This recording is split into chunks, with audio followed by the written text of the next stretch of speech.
मैं बहुत ही तड़कता भड़कता जो आजकल के जर्नी में चल रहा है वही चीजें मैं ला रही हूँ। और भैया मैं निःशुल्क ला रही हूँ, मैं सिर्फ कभी लड़के का सपोर्ट कर रही हूँ जहाँ पे लड़का सही है लड़का सपोर्ट कर रही हूँ, जहाँ पे लड़की सही है लड़की का सपोर्ट कर रही हूँ। तो जब मैं 5 चैप्टर डाली थी वो किसी और का था, ये किसी और का है। तो हर हर महादेव, जय श्री कृष्ण। मैं आप सभी लोगों की बहन बेटी सुमन वाली, पूरा ब्लॉग जरूर देखिएगा। यहाँ भी वही सीन है कि हमें नाम जाति स्किप करना है। तो आइए हम जो वो कहानी था वो गोरखपुर का था और ये जो आज बताने जा रही हूँ ये आजमगढ़ का है। तो हाँ, मैं जिले का नाम ले लूं क्योंकि एकदम से ऐसा लगेगा कि कहाँ का कहानी है, तो वो मैं बता दूं। तो आइए हम एक परिवार में चलते हैं, एक बहुत ही गरीब परिवार में चलते हैं, जहाँ पे 2 बहनें होती हैं और जिसमें से एक बहन होती है वो थोड़ी मतलब स्मार्ट कम होती है और बहुत सारी उसके अंदर कमियां होती हैं, जैसे कि किसी से कुफुतना, हमारे यहाँ बोला जाता है कुफुतना, कुफुत के मतलब ऐसी रहती है। तो देखिए मैं किसकी कहानी बोल रही हूँ, मेरे घर में सब लोग समझ गए इसलिए सब लोग हंस रहे थे, मुझे भी हंसी आ गई। ये हंसने की बात नहीं है, सीरियस बात है। तो एक लड़की होती, एक तो उसमें से 2 बहनें में से एक स्मार्ट होती है और एक जो है कि मतलब थोड़ी सी मतलब घरेलू टाइप की, ठीक ठाक है और थोड़ी दिमाग की पैसे हम बोल सकते हैं। बाद में मेरा क्या हुआ हम देख लेंगे, है ना। तो क्योंकि हम किसी का नाम नहीं ले रहे हैं, तो एक लड़की होती है जो कि बहुत दर दर की ठोकरें खाने के बाद, बहुत ज्यादा, क्योंकि मैं पूरा मतलब साक्ष क्या बोलते हैं, साक्ष हूँ। दर दर ठोकरें खाने के बाद एक बहुत ही लॉयल लड़का मिलता है, जो कि आज के जमाने में लड़कियां तरसती हैं कि हमें ऐसा लड़का मिले, वफादार। लॉयल का मतलब ये होता है वफादार, ईमानदार, कर्मठ हो, सच बोले और अपनी पत्नी के सम्मान के लिए किसी से मतलब समाज में या घर में किसी से भी लड़ जाना, किसी से भी बाताबाती कर लेना, ऐसे लड़के सब चाहते हैं। तो उसका नसीब इतना अच्छा होता है कि कुछ साल के बाद उसको एक ऐसा लड़का मिलता भी है, और नसीब की तेज होती है, उसको ऐसा लड़का मिलता भी है।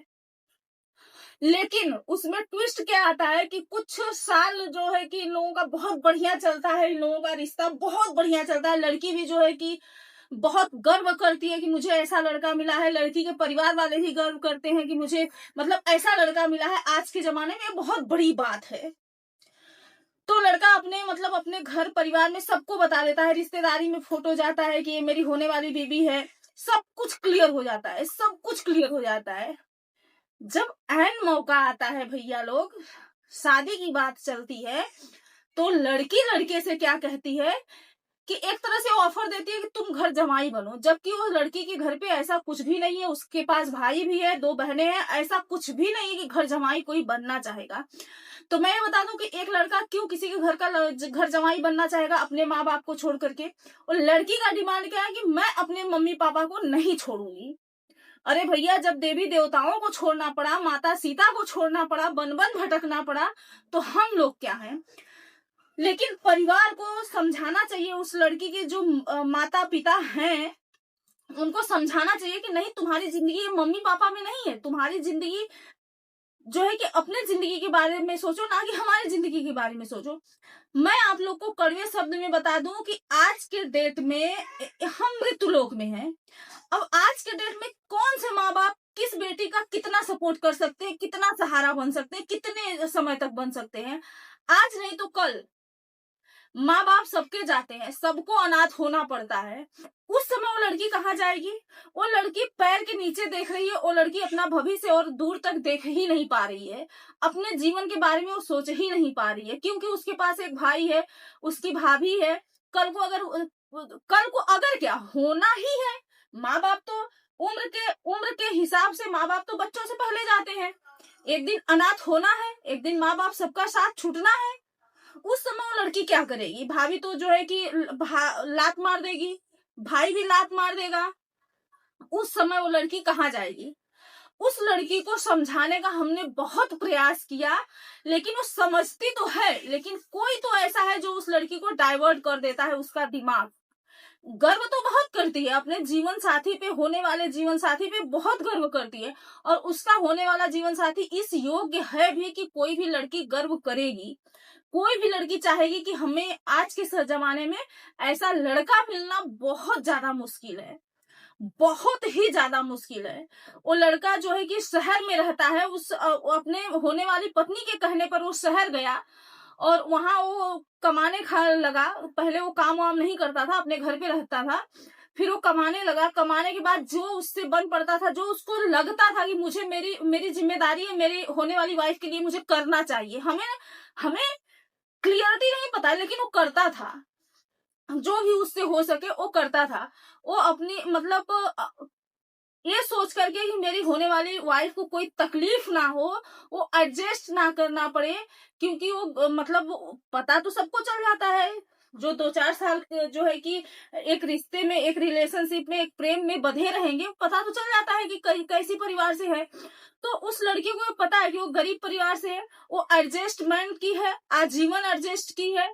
एक कपड़ा वो जो है कि खरीद दो उसको 2 जोड़ी तो 1 साल पहनती है उसी कपड़े को। 10 रुपया उसको दो तो वो शाम तक पूरा का पूरा 10 रुपया वापस लेके आती है, 1 रुपया खर्च नहीं करती है।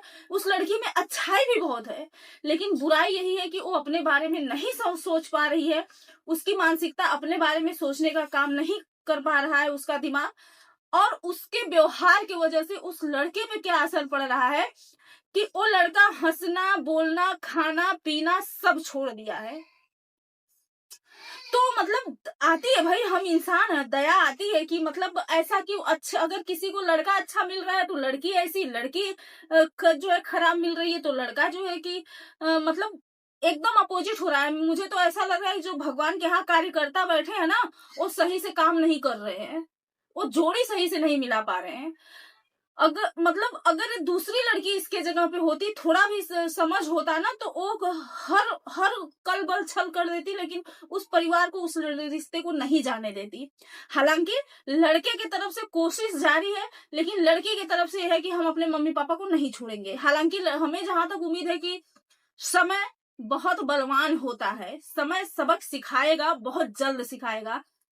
मैं अपनी वाणी को यही भी विराम देती हूँ, और हाँ, किसी को मेरी बात से बुरा लगे तो मैं क्षमा प्रार्थी हूँ, और हमें क्षमा बिल्कुल भी ना किया जाए, क्योंकि मैं सच्चाई रखती हूँ। और इसमें भी कोई ना बोले कि पैसा लेके वीडियो बनाइए, मैं पैसा वैसा किसी से नहीं लेती हूँ, मुंह तोड़ दूंगी अगर हमें कोई पैसा वैसा के बारे में बोला तो। 1 रुपया मैं किसी से वीडियो बनाने के लिए नहीं लेती हूँ। मेरे सामने कंटेंट आता है तो मैं बनाती हूँ, और बनाती रहूंगी, आवाज उठाती रहूंगी। जब किसी केस में लड़की गलत रहेगी, लड़की के खिलाफ बोलूंगी, लड़का गलत रहेगा, लड़का के खिलाफ बोलूंगी, लेकिन आवाज उठाती रहूंगी। भले मैं 1 रुपया नहीं कमाती सोशल मीडिया से, आगे भी नहीं कमा पाऊं। बहुत लोगों को ऐसा लगता है कि सोशल मीडिया पे आ गई तो जो है कि घमंड है, भाव बढ़ गया। ऐसा कुछ नहीं है। सोशल मीडिया से मैं पैसा नहीं कमाती हूँ। सोशल मीडिया पे मुझे मेरा पैसा लगता है, डाटा भरती हूँ, ज्यादा पैसा लगता है मेरा, और मेहनत मुझे ज्यादा करना पड़ता है। ड्यूटी करो, घर संभालो, सोशल मीडिया संभालो। और इसके पहले मैं बता दूं, आज के 6 महीना पहले, 7 महीना पहले इंस्टा पे मेरा 1 लाख पार हो गया था। जाके फेसबुक पे आप लोग देख लो, वहां पे लाखों लाखों व्यूज आता है। 14,000 क्रॉस हो गए हैं फॉलोअर्स। तो हमें ना तो घमंड है, ना तो अहम है, ना तो हमारा भाव बढ़ा है। मैं वही हूँ। हाँ, मैं इंसानों को समझ सकती हूँ, इतना नॉलेज मेरे अंदर आ चुका है। मैं इंसान को बहुत अच्छे से परख गई हूँ, एक चीज मेरे अंदर आ चुकी है। इसलिए लोग हमें कुछ भी बोल रहे हैं कि मेरा भाव बढ़ गया है, मैं सोशल मीडिया पे हूँ इसलिए ऐसा है वैसा, जो भी कहना है, जिसको भी कहना है कहे। अब हमें एक रत्ती किसी के बातों का फर्क नहीं पड़ता है, क्योंकि हमें मुंह भगवान को दिखाना है, इंसान को नहीं। हम मरेंगे तो हमारे कर्म का लेखा जोखा वहां पे होगा, यहाँ पे नहीं होगा। यहाँ कौन कितना दूध का धुला है हमें बहुत अच्छे से पता है। तो मैं, जो लोग हमें बोलते हैं ना, उनसे मैं लाख दर्जे अच्छा हूँ। मुझे और मेरे भगवान को पता है। लोगों को क्या पता मैं कैसी हूँ, मैं कैसी हूँ, आप कैसे हो, आप कैसे हो, तो खुद को पता होता है ना, दूसरों को थोड़ी पता होता है। दूसरे तो कल्पना करेंगे, ताना देंगे, गालियां देंगे, वो तो बहुत कुछ टॉर्चर, मानसिक तनाव देंगे। लेकिन हमें हमें कैसे जिंदगी जीनी है, मेरे अंदर बस यही बदलाव है ना। मैं अपनी जिंदगी जीने सीख गई, मैं खुद से प्यार करने लगी। मुझे पता है कि आज अगर मैं मर जाऊं तो किसी को फर्क नहीं पड़ेगा, अगर फर्क पड़ेगा तो मेरे बेटे को पड़ेगा। तो मैं अपने बेटे के लिए जिंदा हूं। तो इसलिए हमें कोई ट्रोल करने का कोशिश नहीं करेगा कि मैं पैसा लेके वीडियो बनाई, ए की ओ की। जी नहीं, मैं अपनी जिंदगी जीना सीख गई, मैं समाज को पहचान गई।